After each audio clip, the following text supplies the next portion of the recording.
So hello everyone, welcome to An Academy.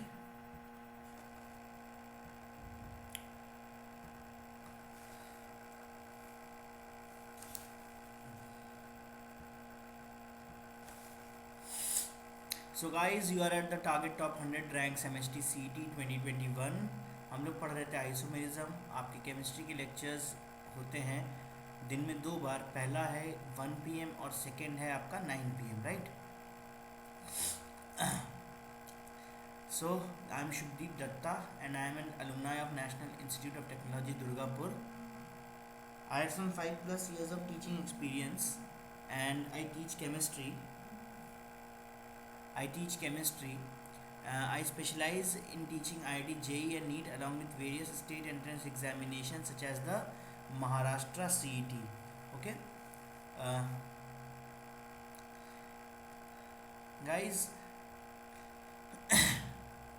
as you might already know that Unacademy is India's largest e-learning platform where lakhs of students every day get access to unlimited live and recorded courses from India's best educators. So guys, please get the Plus subscription today, and also you can download the Unacademy learning app from the Google Play Store to begin with, and you can also join us on Telegram app. What you have to do is to download the Telegram app from the Google Play Store, and then you have to type the link and then click to join the group, right? So please guys, do download the Telegram app and do download the Unacademy learning app. And these are the monthly subscription plan. If you take the Plus subscription, guys, this is the monthly subscription plan, which means that for 1 month, if you want to join, enroll for 1 month, you have to only pay 2,700 rupees only, right? And for 24 months, if you want to join, like for 2 years continuously, then on the per month basis it would be 900 rupees, and a total of 21,600 rupees is all you have to pay. Furthermore, you can use this code, this is my name as well as your code, to get a 10% discount, on whatever the said amount is. Okay, so we shall continue with what we were learning in the last class.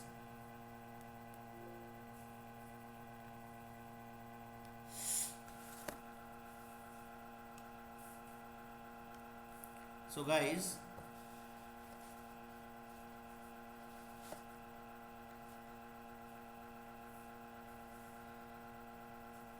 Last class में देखो हमने क्या देखा था कि restricted rotational system क्या होता है. ठीक है, रेस्ट्रिक्टेड रोटेशनल सिस्टम का मतलब, इसको कि RRS बोला जाता है, RRS बोला जाता है. इसका मतलब हुआ कि कोई भी डबल बॉन्ड हो, है ना, जैसे कि नाइट्रोजन के साथ में, है ना, या तो कार्बन, नाइट्रोजन कार्बन के साथ में, या तो कोई भी रिंग हो. फॉर एग्जांपल इस तरह का अगर कोई एक रिंग हो, तो एक कार्बन को फिक्स रख के दूसरे को तभी मोड़ा जा सकता है कि जब यहाँ से एक बॉन्ड टूटे, यहाँ से इस रिंग को तोड़े, या यहाँ से इस बॉन्ड को तोड़ा जाए. तो रेस्ट्रिक्टेड रोटेशनल सिस्टम क्या होता है, जिसको बिना बॉन्ड तोड़े हम घुमा नहीं पाएंगे, है ना. बॉन्ड तोड़ने के लिए हमें इस सिस्टम को बॉन्ड को घुमाने के लिए हमें सिस्टम को तोड़ना ज़रूर पड़ेगा.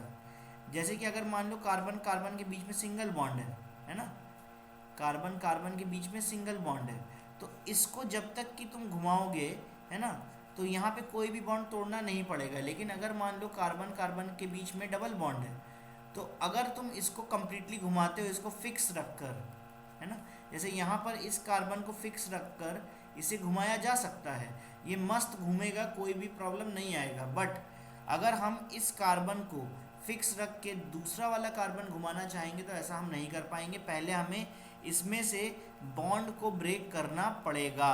ठीक है ना. तो जब भी रेस्ट्रिक्टेड रोटेशनल सिस्टम आता है, मतलब RRS आता है, तो देयर आर चांसेस, जब भी RRS आएगा तो देयर आर चांसेस कि वहाँ पर हमें ज्योमेट्रिकल आइसोमर्स मिले. ज्योमेट्रिकल आइसोमर मतलब जब कार्बन एक कार्बन से डबल बॉन्ड से जुड़ेगा, तो यहाँ पर टोटल 4 बॉन्ड है, ठीक है। तो जो सिमिलर ग्रुप्स है मान लो अगर वो एक साइड है और जो डिसिमिलर ग्रुप्स हैं वो एक साइड है, मतलब सिमिलर ग्रुप्स आपके एक साइड है with respect to the INA, मतलब कार्बन कार्बन का जो डबल बॉन्ड है उसको एक लाइन से सीधे खींच देते हैं तो इसको क्या बोलते हैं INA, इंटर न्यूक्लियर एक्सिस, क्योंकि इस लाइन के अक्रॉस आपको दोनों कार्बन के न्यूक्लियस मिल जाएंगे, ठीक है ना। अगर इस न्यूक्लियस के इस INA के ऊपर दोनों सेम ग्रुप्स हैं तो उसको बोलते हैं सिस फॉर्मेशन। और उसी तरीके से अगर इस डबल बॉन्ड के अक्रॉस A अगर यहाँ पर है और यहाँ पे B है तो ये रहा INA, तो यहाँ पर भी 2 बॉन्ड होंगे। एक बॉन्ड अगर B है तो दूसरा बॉन्ड यहाँ पर A होना चाहिए।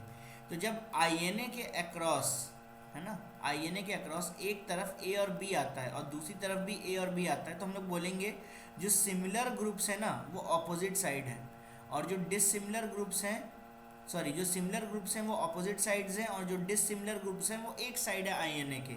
तब यहाँ पे ऐसे कंडीशन को हम लोग बोलेंगे ट्रांसफॉर्मेशन। तो देखो कंडीशन क्या है, कंडीशन ये है कि अगर ज्योमेट्रिकल आइसोमर चाहिए है ना तो पहला बात कि वहाँ पर प्रेजेंस होना चाहिए एक डबल बॉन्ड का या कोई भी एक रेस्ट्रिक्टेड रोटेशनल सिस्टम का। सेकंड है ना, या तो कोई भी एक RRS का यहाँ पर प्रेजेंस होना चाहिए, ठीक है। सेकंड, कार्बन जो है उसके ऊपर मतलब इंडिविजुअल कार्बन के ऊपर, जैसे कि यहाँ पे इंडिविजुअल कार्बन एक ये है और एक इंडिविजुअल कार्बन ये है, इसके 2 बॉन्ड है, एक ये बॉन्ड है एक ये बॉन्ड है, और वैसे इसके भी 2 बॉन्ड है, एक ये बॉन्ड और एक ये बॉन्ड। तो RRS के दोनों तरफ जो कार्बन है ना, तो जैसे कि ये कार्बन हुआ है ना, तो इसके दोनों वैलेंसी, एक वैलेंसी ये दूसरा वैलेंसी ये, दोनों वैलेंसी डिफरेंट ग्रुप से सेटिस्फाई होने चाहिए है ना। जैसे कि इस कार्बन के 2 वैलेंसीज को A B से सेटिस्फाई कर दिया तो दोनों अलग अलग वैलेंसीज हैं, एक A ग्रुप से है दूसरा B ग्रुप से है। सिमिलरली उसी तरह से इस कार्बन के ऊपर देखते हैं, यहाँ पर A ग्रुप है यहाँ पे B ग्रुप है, तो दोनों कार्बन के ऊपर 2 वैलेंसीज जो हैं वो दोनों अलग अलग होनी चाहिए है ना। तो क्या बोलेंगे कि each carbon of double bond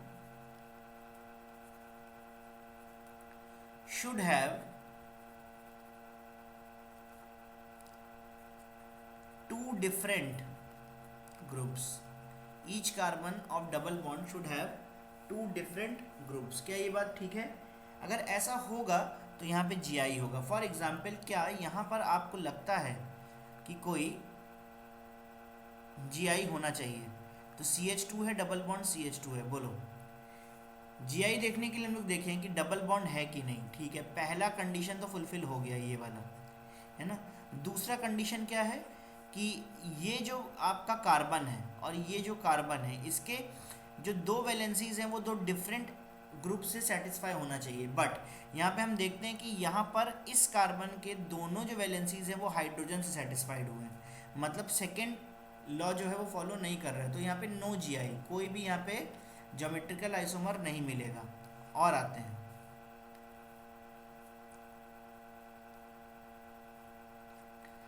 CH3 है ना, CH डबल बॉन्ड C और यहाँ पे CH2 है, यहाँ पे CH2 है। बताओ यहाँ पे पहला वाला क्या फुलफिल हो रहा है, डबल बॉन्ड तो है, क्या सेकेंड वाला फुलफिल हो रहा है? देखो इस कार्बन की बात करें तो इसकी 2 वैलेंसीज है, एक वैलेंसी तो CH3 ग्रुप से कंप्लीट हो रही है और दूसरी वैलेंसी हाइड्रोजन से, ठीक है। तो इसमें तो इस कार्बन की दोनों वैलेंसी 2 अलग अलग ग्रुप से सेटिस्फाई हो रही हैं, बट इस कार्बन को देखें एक हाइड्रोजन है और दूसरा भी हाइड्रोजन है, मतलब कोई एक भी अगर सिमिलर ग्रुप रखता है, सेम ग्रुप रखता है सेम कार्बन के ऊपर, तो यहाँ पर ज्योमेट्रिकल आइसोमर नहीं आएगा। क्यों नहीं आएगा? देखो अगर हम इसके सिस और ट्रांस बनाते हैं तो ये double bond C double bond है, यहाँ पे CH3 रखते हैं और इस कार्बन में दूसरा है H।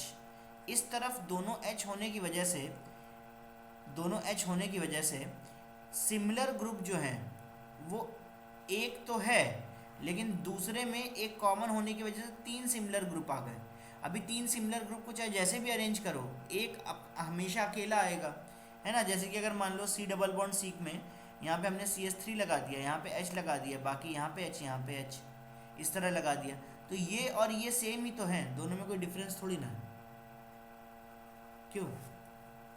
दोनों में कोई डिफरेंस थोड़ी ना है ना। थर्ड लेते हैं, जैसे कि मान लेते हैं सी डबल बॉन्ड सी, यहाँ पे CH3 लगा दें, यहाँ पे H लगा दें, मतलब कार्बन के जो दोनों बॉन्ड हैं, डबल बॉन्ड के अलावा जो दोनों बॉन्ड हैं वो डिफरेंट ग्रुप से सेटिस्फाई हो गए। तो यहाँ पे भी CH3 और यहाँ पे H। तो जब यहाँ पे डिफरेंट ग्रुप्स होंगे दोनों कार्बन पे, है ना, जैसे यहाँ पे CH3 और H है, दोनों डिफरेंट है, और इसमें भी CH3 और H है, दोनों डिफरेंट है ना। तो यहाँ पे हम लोग बोलेंगे कि यहाँ पे Gi आएगा। जैसे कि ये सिस है तो इसका एक ट्रांस ज़रूर मिलेगा। ट्रांस क्या हो जाएगा कि CH3 डबल बॉन्ड और यहाँ पे H लगा दे तो यहाँ पे CH3 आ जाएगा और यहाँ पे H आ जाएगा। बोलो ये बात क्लियर है सभी को?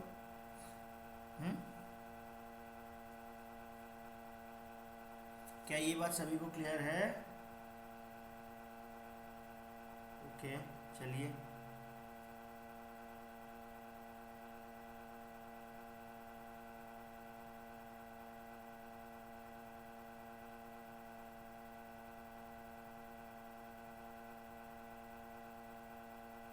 चलो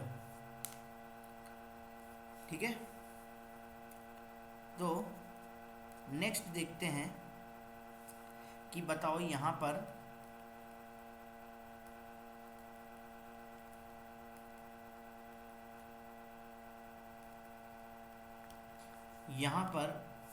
क्या कोई GI होगा।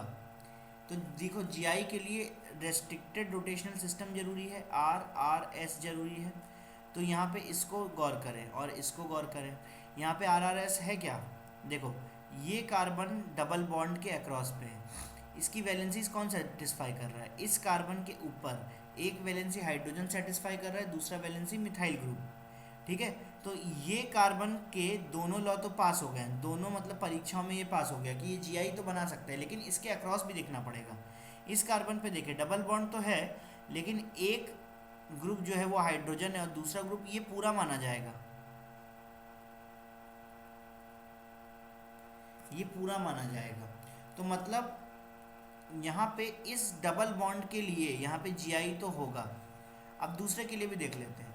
यहाँ पे इसके लिए देखो ये डबल बॉन्ड है और इसमें क्या है, इस कार्बन का एक ग्रुप तो हाइड्रोजन है और दूसरा ग्रुप ये पूरा माना जाएगा, है ना। और यहाँ पे देखें एक हाइड्रोजन है और दूसरा ग्रुप कौन सा है? मिथाइल।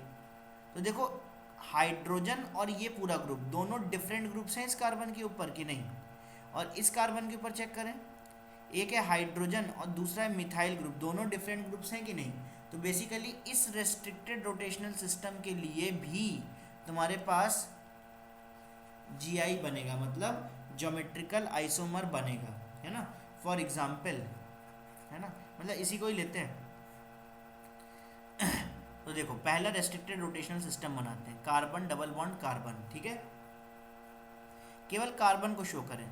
अगर यहाँ पर मैं कहता हूँ कि CH3 है ना, तो यहाँ पर एक H है और दूसरा यहाँ पर है, तो मतलब ये ट्रांस पे हम चले गए। इस पहले रेस्ट्रिक्टेड रोटेशनल सिस्टम के हम ट्रांस पे चले गए। तो यहाँ पे C है, C के बाद डबल बॉन्ड है, ठीक है ना। तो यहाँ पर H है ना, यहाँ पर H था, यहाँ पर H था। तो पहले वाले के लिए हम ट्रांस में चले गए कि सिमिलर ग्रुप्स आपके ऑपोजिट पर हैं, ठीक है। तो सिमिलर ग्रुप अगर ऑपोजिट पर हैं तो यहाँ पर देखो, तो दूसरे वाले के लिए भी ट्रांस चले जाएं क्या, है ना। तो यहाँ पे C single bond C double bond, उसके बाद फिर से C है और फिर यहाँ पर H है और यहाँ पे CH3 है। एक तो ये हो जाएगा, है ना, पहला। दूसरा बनाते हैं, पहले वाले को अभी भी ट्रांस लगते हैं, ये भी ट्रांस है और ये भी ट्रांस है ना। तो हम पहले वाले को फिर से ट्रांस पे रखते हैं, जैसे कि ये C है, सेकंड बनाते हैं, ये C है, ये डबल बॉन्ड फिर से C है, तो मतलब यहाँ पे हाइड्रोजन है, यहाँ पर हाइड्रोजन है। अब ये ट्रांस ले लिया हमने, तो दूसरे वाले को सिस बना दें। तो यहाँ पे C डबल बॉन्ड C है और यहाँ पे सिस बना दिया, इस C को ऊपर कर दिया। तो यहाँ पे C H यहाँ पर पड़ गया और H यहाँ पे पड़ गया, सिमिलर ग्रुप एक साइड पे है, तो ये वाला पोर्शन अब सिस बन गया, ये वाला पोर्शन ऑफ सिस बन गया। तो ट्रांस ट्रांस ट्रांस सिस, तो थर्ड क्या हो जाएगा, थर्ड में हम अब इसको सिस ले लेते हैं ऊपर वाले को, तो सिस अगर ले लेते हैं, सिस अगर ले लेते हैं तो ये क्या बनेगा, सी एच, यहाँ पे सी ले लेते हैं डबल बॉन्ड, यहाँ पे एच और यहाँ पे सी ले लेते हैं, तो ये सिस बन गया, है ना, ठीक है। उसके बाद डबल बॉन्ड ले लेते हैं और यहाँ पे ट्रांस ले लेते हैं, तो ये CH3 बन गया, ठीक है ना। तो ये सिस और ट्रांस है, ये क्या है, सिस और ट्रांस है।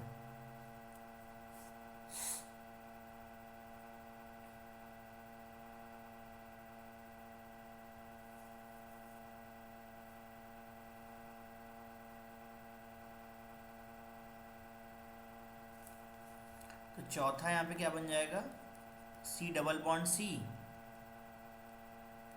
पहले वाले को सिस रखें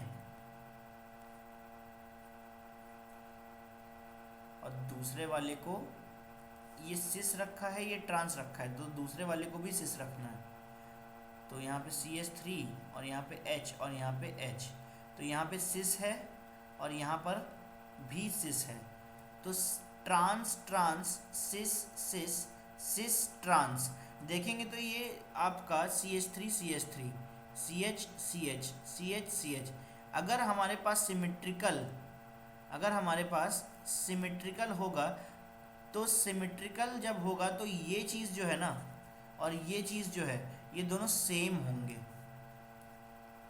ये दोनों सेम होंगे, तो टोटल 2 और 3 एक्चुअल में सेम है, तो यहाँ पे टोटल GI कितने आ गए, 3 आ गए, ठीक है ना। इसको नोट करें जल्दी से।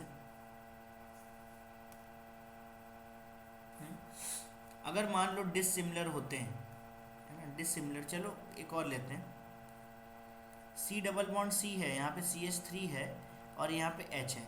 अब बताओ अगर यहाँ से मैंने इसको साइक्लिक जोड़ दिया तो क्या यहाँ पे कोई GI होगा, देखो ये तो एक रेस्ट्रिक्टेड रोटेशनल सिस्टम है, ठीक है ना, बट इस कार्बन के ऊपर और इस कार्बन के ऊपर डाई सब्स्टिट्यूशन जो है वो डिफरेंट होना चाहिए, तो यहाँ पे तो मिथाइल और हाइड्रोजन डाई सब्स्टिट्यूशन डिफरेंट होगा, बट अगर इस तरफ से देखें तो हम लोग को क्या देखना है कि पहले हम लोग जाएंगे एंटी क्लॉकवाइज, है ना, एंटी क्लॉकवाइज जाने पर इस कार्बन से अगर हम स्टार्ट कर रहे हैं तो कार्बन के बाद कार्बन, फिर एक और कार्बन गिर रहा है, उसके बाद फिर से वापस ये गिर जा रहा है, तो एंटी क्लॉकवाइज जाने पर भी सेम है, क्लॉकवाइज जाने पर भी रूट सेम है।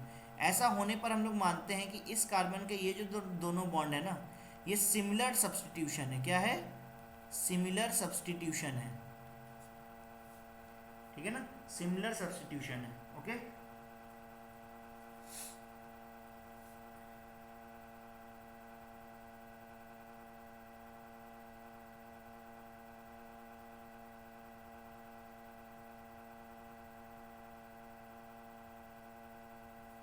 ओके, तो देखें जरा,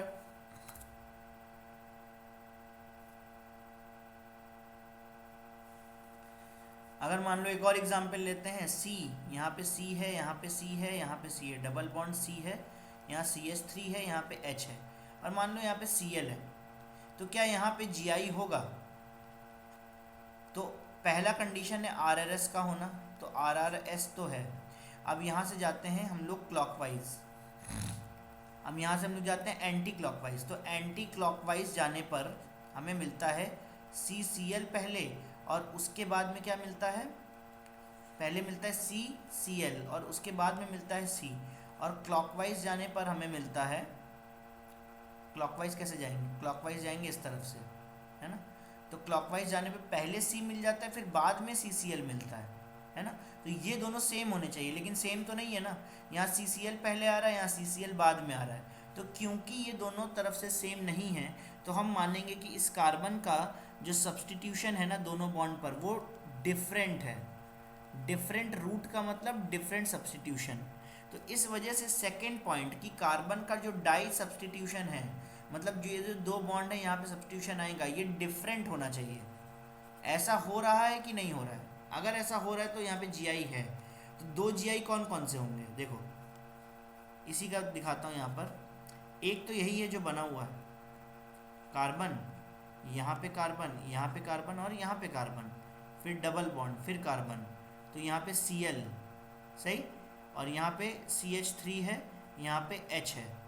ये अगर एक आइसोमर है तो दूसरा आइसोमर क्या होगा, C डबल बॉन्ड C, यहाँ पे हम H कर दें और यहाँ पे CH3 कर दें और यहाँ पे सेम रखें, कार्बन कार्बन कार्बन और यहाँ पे CH3। तो देखो, सॉरी नॉट CH3, Cl। तो देखो पहले मिथाइल ग्रुप जो था वो जिस तरफ क्लोरीन ग्रुप था ना उसी तरफ है ना, मिथाइल और क्लोरीन एक ही तरफ है। लेकिन दूसरे वाले में, सॉरी मैंने थोड़ा गलत बना दिया इसको, दूसरे वाले में हम मिथाइल को नीचे कर दे रहे हैं और हाइड्रोजन को ऊपर कर दे रहे हैं। तो क्लोरीन का जो ग्रुप है उसके रिस्पेक्ट में मिथाइल ग्रुप अब जो है ऑपोजिट चला गया है। तो अगर हम इसको सिस बोलते हैं, है ना, अगर हम इसको सिस बोलते हैं तो इसको हमें क्या बोलना पड़ेगा, ट्रांस बोलना पड़ेगा। तो दो आइसोमर यहाँ पर हमारे बन के रेडी है। क्या ये बात समझ में आई गाइस? चलो और पढ़ते हैं। इसका बताओ, Cl है, यहाँ पे Cl है, यहाँ पे Br है और यहाँ पर भी Br है। डबल बॉन्ड के बाद C जो है, यहाँ पे CH3 है और यहाँ पे CH3 है। क्या यहाँ पर कोई GI शो होगा? बोलो, क्या यहाँ पे ज्योमेट्रिकल आइसोमर कोई शो होगा? बोलो।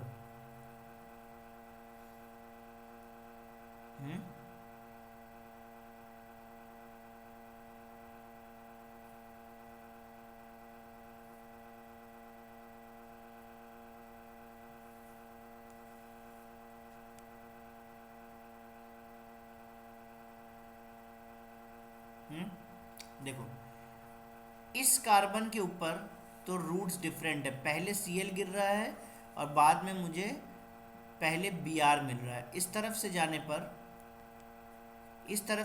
मुझे Br पहले मिल रहा है और इस तरफ से आने पर मुझे क्लोरीन पहले मिल रहा है, ठीक है। डबल बॉन्ड के बाद में यहाँ पर क्या है, डबल बॉन्ड के बाद में इस कार्बन के ऊपर देखो, दोनों मिथाइल ग्रुप तो सेम ही ग्रुप हुए ना, तो इस कार्बन के ऊपर सिमिलर डाई सब्स्टिट्यूशन मिलने के कारण यहाँ पे GI नहीं होगा, ठीक है। बट अगर मान लो मैंने ऐसा कुछ दिया होता, CH3 है और यहाँ पे H है और यहाँ पे Cl है और यहाँ पे Cl है, यहाँ पे Br है और यहाँ पर भी Br है। अगर कुछ ऐसा दिया होता तो क्या होता है, यहाँ पर मुझे GI मिलता। क्यों मिलता? क्योंकि इधर से जाने पर, एंटी क्लॉकवाइज जाने पर मुझे Cl पहले मिल रहा है और क्लॉकवाइज जाने पर मुझे Br पहले मिल रहा है। तो डिफरेंट डाई सब्स्टिट्यूशन तो है इस कार्बन के ऊपर, लेकिन इस कार्बन के ऊपर देखें यहाँ पर भी डिफरेंट डाई सब्स्टिट्यूशन है। तो इसके दो ज्योमेट्रिकल आइसोमर कौन कौन से होंगे? मैं क्या करता हूँ, Cl को कुछ वैसे ही का वैसे ही छोड़ देता हूँ, ठीक है। यहाँ पे भी Br रख देता हूँ, यहाँ पर भी Br रख देता हूँ, ठीक है। डबल बॉन्ड के बाद कार्बन है और क्लोरीन की तरफ मैंने CH3 को रखा है और ब्रोमीन की तरफ मैंने हाइड्रोजन को रखा है। तो अगर ये एक ऐसा बन सकता है तो एक ऐसा भी बन सकता है।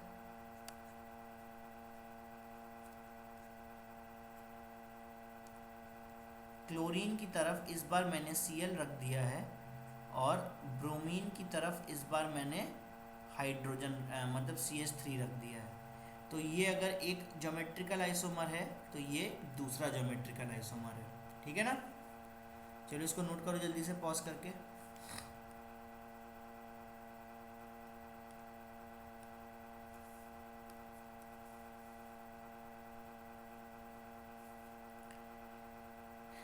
रिंग। अब नेक्स्ट आते हैं रिंग में ज्योमेट्रिकल आइसोमर कैसे देखेंगे। फॉर एग्जांपल अगर मान लो ये एक रिंग है और यहाँ पे मैंने क्या किया कि CH3 ले लिया और यहाँ पर भी CH3 ले लिया। तो देखो ये जो रिंग है ना, इसके 3 कार्बन अगर मैं एक प्लेन पे ले लेता हूँ, अगर इसके 3 कार्बन मैं एक प्लेन पे ले लेता हूँ, ठीक है, तो 1 2 और 3, ये 3 कार्बन जो है ये प्लेन पे रहेंगे। बट जो CH3 है, CH3 अगर ऊपर रहेगा, है ना, तो नीचे क्या रहेगा, हाइड्रोजन रहेगा, क्योंकि एक तो हाइड्रोजन है ना। फिर तो मान लेते हैं यहाँ पे CH3 ऊपर है, तो यहाँ का CH3 भी एक ऊपर रहेगा तो दूसरा नीचे हाइड्रोजन रहेगा। तो जब दोनों CH3 ऊपर हैं, जब इस पोजीशन पे और इस पोजीशन पे दोनों CH3 ऊपर हैं, तो दोनों CH3 मुझे प्लेन के ऊपर दिखेंगे। बट ऐसा भी तो केस हो सकता था कि मान लेते हैं ये प्लेन है, यहाँ पे ये 3 कार्बन जो है ये तो प्लेन के ऊपर है, एक CH3 मुझे ऊपर मिल जाए और एक CH3 मुझे नीचे मिल जाए। मतलब यहाँ पे मुझे ऊपर की तरफ अगर हाइड्रोजन दिखेगा और CH3 दिखेगा, तो नीचे की तरफ मुझे हाइड्रोजन और CH3 दिखेगा। बोलो हाँ कि ना, ठीक है ना। तो सोचो इस पोजीशन पे CH3 है ना, ये थोड़ी ना बोला कि ऊपर है कि नीचे। तो दो ओरिएंटेशन हो सकते हैं। ऐसा हो सकता है कि इस प्लेन के दोनों CH3 ऊपर हों, है ना, दोनों CH3 इस प्लेन के ऊपर हों। लेकिन ऐसा भी हो सकता है कि एक CH3 ऊपर हो और दूसरा CH3 इस प्लेन के नीचे हो। तो ऐसा होने पर पोजीशन CH3 की चेंज नहीं हो रही, पोजीशन अभी भी 1 और 2 पर है। 1 पर एक CH3 है, 2 पर एक CH3 है, यहाँ पर भी 1 पर एक CH3 है, यहाँ पर भी 2 पर एक CH3 है। तो इसका IUPAC नेम तो अभी सेम होगा। क्यों? क्योंकि 1,2 डाई मिथाइल यहाँ पर भी है, 1,2 डाई मिथाइल यहाँ पर भी है। बट ज्योमेट्री मतलब यहाँ पे स्पेशल अरेंजमेंट मिथाइल का अलग अलग है। इस वजह से यहाँ पर ये एक अगर आइसोमर है तो ये दूसरा आइसोमर है। क्या ये बात समझ में आती है ना। तो सोचो अगर इसी को मैं ऐसे देखना चाहूँ कि मेरा व्यू इस तरफ से है, तो जो चीज़ सामने दिख रही है उसको मैं थोड़ा मोटा बना लेता हूँ, है ना। तो एक CH3 ऊपर है और एक CH3 नीचे हुआ, और ये क्या हुआ, ये है प्लेन, ये जो है ना, ये क्या है, ये प्लेन है ना। अभी प्लेन के ऊपर एक CH3 है, प्लेन के नीचे एक CH3 है। तो यहाँ पर भी प्लेन के ऊपर एक CH3 रख देते हैं और प्लेन के नीचे एक हाइड्रोजन रख देते हैं। बट इसका दूसरा मतलब एक बार मैंने दोनों CH3 को एक तरफ बनाया, तो दूसरी तरफ बनाने की तरफ हम क्या करेंगे, ये प्लेन को फिर से बनाएं, ठीक है। इस प्लेन के ऊपर हम लोग इसको रखते हैं, ये जो ट्रायंगल है। अब इस प्लेन के ऊपर हम CH3 बनाएं, है ना, प्लेन के नीचे हम हाइड्रोजन दिखाएं। तो यहाँ पर हम हो सकता है कि ऊपर हाइड्रोजन दिखाएं और नीचे CH3 बनाएं। ऐसा हो सकता है कि नहीं हो सकता है, प्लेन के ऊपर और प्लेन के नीचे, ठीक है। तो ये अगर आपका सिस है, क्योंकि दोनों इस प्लेन के ऊपर है, तो ये अगर सिस है तो एक प्लेन के ऊपर है और दूसरा प्लेन के नीचे है, तो ये ऑपोजिट हुए एक दूसरे से कि नहीं। तो यहाँ पे इस वजह से ये ट्रांस हो जाएंगे।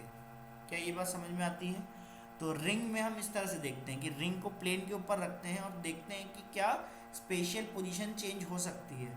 अगर स्पेशल पोजीशन चेंज होने के बाद डिफरेंट अरेंजमेंट मिलता है तो हम लोग बोलते हैं कि वहाँ पर हमें ज्योमेट्रिकल आइसोमर मिल सकता है। That's it. अच्छा इसका बताएं, हम अगर मान लो कोई एक कंपाउंड है, उसमें मिथाइल है, इधर भी मिथाइल है और इधर भी मिथाइल है ना। हम बर्ड व्यू लेते हैं। अगर एक चिड़िया इसको देखेगी, बर्ड व्यू, अगर एक चिड़िया इसको देखेगी तो उसको कैसा दिखेगा।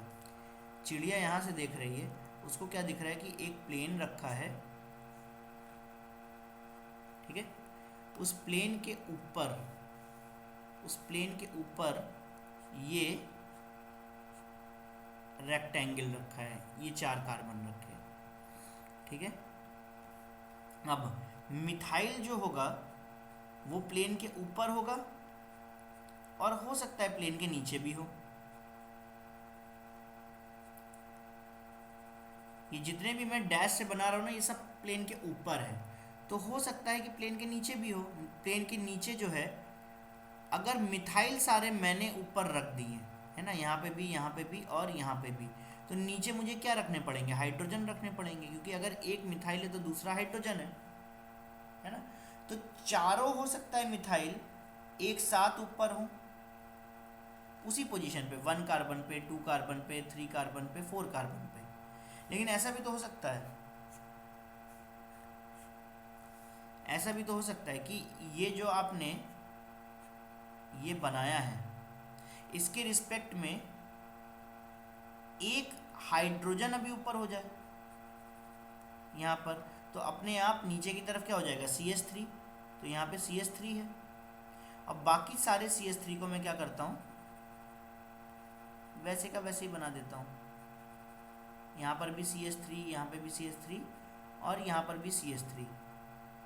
तो ऑल्दो ये दोनों सेम है, लेकिन ये जो सेकंड पोजीशन है ना, यहाँ पे हाइड्रोजन मैंने ऊपर कर दिया, इसीलिए स्पेशल अरेंजमेंट डिफरेंट हो गया। इसीलिए स्पेशल अरेंजमेंट डिफरेंट हो गया। क्या ये बात समझ में आती है ना? ऐसा भी हो सकता था कि यहाँ पे चारों हैं, यहाँ पे एक हाइड्रोजन ऊपर है, तो ऐसा भी हो सकता था कि यहाँ पे 2 हों। तो जो चीज़ केवल ऊपर है वही मैं बना रहा हूँ, बाकी हर चीज़ जो है वो डाउनवर्ड एरो है ना। तो यहाँ पर हाइड्रोजन हो, यहाँ पर यहाँ पर भी हाइड्रोजन हो, तो मतलब अपने आप नीचे क्या आ जाएगा? CH3 आ जाएगा, ठीक है ना। यहाँ पर भी, यहाँ पर भी, और यहाँ पर भी क्या हो? हाइड्रोजन हाइड्रोजन, यहाँ पे CH3 हो और यहाँ पर भी CH3 हो, ठीक है ना। दोनों अगल बगल, तो या चारों ऊपर है, 4 अप है। यहाँ पे क्या है? यहाँ पे 3 अप है, मतलब 3 मिथाइल ग्रुप ऊपर की तरफ है। यहाँ पे क्या है? यहाँ पे 2 अप है। 1 अप करेंगे तो 1 अप का मतलब एक्चुअली 3 अप ही हो जाएगा, है ना। 1 अप का मतलब एक्चुअली 3 अप ही हो जाएगा, क्योंकि अगर मान लो 1 अप बनाते हैं, 1 अप मतलब केवल एक मिथाइल ऊपर हो, है ना। तो अगर हम 1 अप बनाते हैं तो एक मिथाइल अगर ऊपर है तो 3 हाइड्रोजन भी ऊपर है, यहाँ पर, यहाँ पर और यहाँ पर 3 हाइड्रोजन भी ऊपर है। तो नीचे की तरफ 3 मिथाइल भी तो होंगे कि नहीं, है ना। तो इधर से देखोगे तो एक्चुअल में ये तीसरा वाला ही बन जाएगा, 3 अप वाला ही बन जाएगा, ठीक है।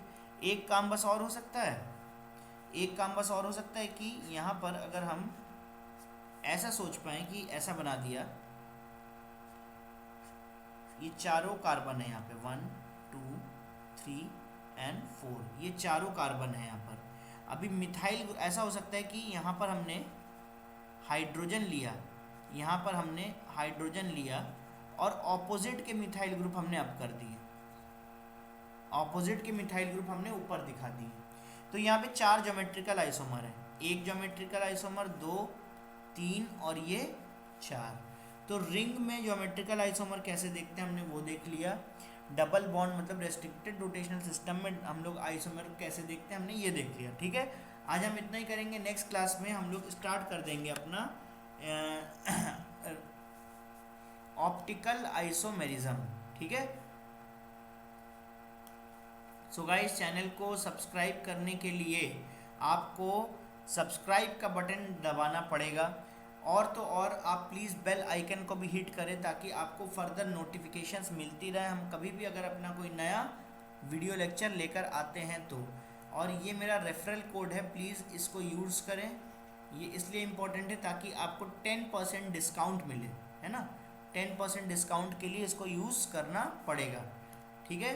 तो thank you everyone, and this is Shubhdeep and you are watching Unacademy channel chemistry live. Okay, thank you.